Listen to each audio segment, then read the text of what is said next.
the painters why the stations were being painted. Well, because the Queen is coming. So there. The engines in the shed were excited and wondered who would pull the royal train. Edward knew it wouldn't be him. Well, I'm too old to pull important trains. Gordon knew it wouldn't be him. Well, I'm in disgrace. The Fat Controller would never choose me. But James, the red engine, was confident. Well, he'll choose me, of course. There's no doubt about it. No doubt about it at all. But Henry couldn't agree. Choose you? Choose you? You can't climb hills. He will ask me to pull it, and I'll have a new coat of paint. You wait and see. The days passed, and Henry puffed about proudly, quite sure that he would be the royal engine. One day, when it rained, Henry's driver and fireman stretched a tarpaulin from the cab to the tender to keep themselves dry. Henry puffed into the big station.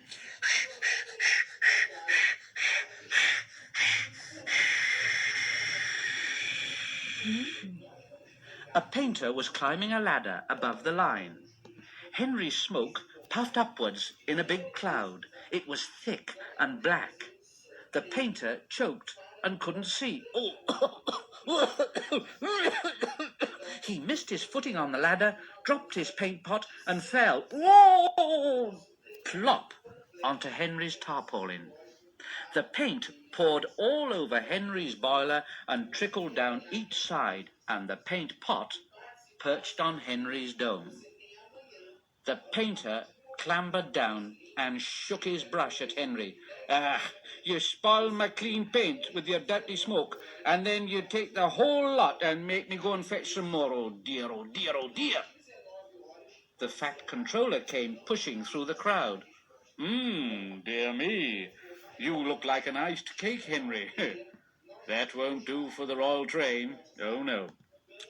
I'm afraid that I must make other arrangements, yes. And he walked over to the yard.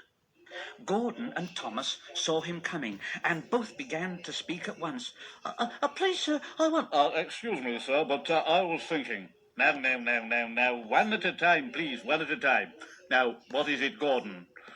Well, sir, I just wanted to ask you if Thomas could have his branch line back again. I see. And what do you want, Thomas? Oh, please, sir, can Gordon pull coaches again? I see. So that's it. Well, you've both been quite good lately, and you deserve a treat, so when the Queen comes, Edward will go in front and clear the line, Thomas will look after the coaches, and Gordon will pull the train. Oh, sir. Thank you, sir. Thank you. Oh, thank you, sir. Thank you. The great day came. Percy, Toby, Henry, and James worked very hard bringing people to the town. Thomas sorted all their coaches in the yard. They're coming! They're coming! Edward steamed in, looking smart with flags and bright paint. 2 minutes passed, then 5, then 7, and then 10, and then... Everyone knew that whistle, and a mighty cheer went up as the Queen's train glided into the station. Gordon was spotless, and his brass shone. Like Edward, he was decorated with flags, but on his buffer beam he proudly carried the royal arms. The Queen was met by the Fat Controller, and before doing anything else, she thanked him for their splendid run. The Fat Controller bowed and said, Not at all, Your Majesty. Thank you. And then the Queen said to the Fat Controller, We have read a great deal about your engines. May we see them, please?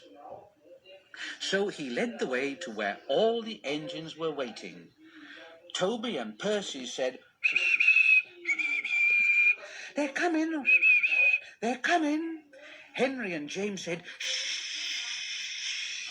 But Toby and Percy were too excited to care. The Fat Controller told the Queen their names, and she talked to each engine. Then, as she turned to go, Percy bubbled over. Oh, I say, 3 cheers for the Queen. Hip, hip. Hip, hip. Hip, hip. The Fat Controller held his ears, but the Queen, smiling, waved to the engines till she passed the gate. Next day, the Queen spoke specially to Thomas, who fetched the coaches, and to Edward and Gordon, who took her away, and no engines ever felt prouder than Thomas and Edward and Gordon, the big engine.